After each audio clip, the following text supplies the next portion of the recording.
नमस्ते।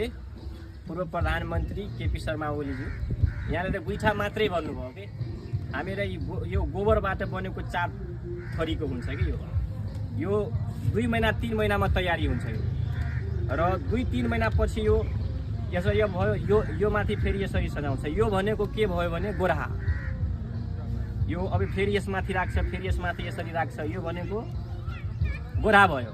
यो 3-4-5 महिनामा यो तयारी हुन्छ अनि त्यसपछि सुकिसकेपछि घर लान्छ। तर त्यतिन्जेल फेरि खाना पनि पकाउन रहन्छ।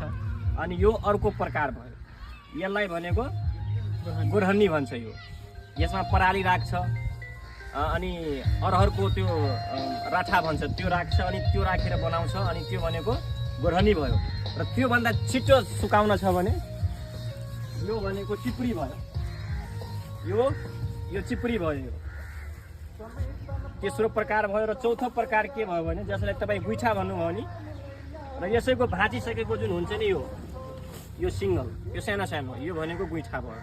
र जुन बेलामा हजुरको भन्नुभयो नि घर घर पुर्याउँछु ग्यास, जुन बेलामा त्यो ग्यासको परिकल्पना पनि भएको थिएन, त्यो बेला चाहिँ हाम्रो पूर्वजले त्यो घर लेपन गर्ने काम, जुन बेलामा हार्पिकको आविष्कार पनि भएको थिएन, फिनेलको आविष्कार पनि भएको थिएन, त्यो बेलामा पूर्वजले के आविष्कार गर्नुभयो भने यो गाईको गोबरमा एन्टिब्याक्टेरियल हुन्छ, त्यो जीवाणुहरूलाई मार्ने काम गर्छ। अनि घर पनि लिप्ने काम गर्नुभयो त्यसबाट।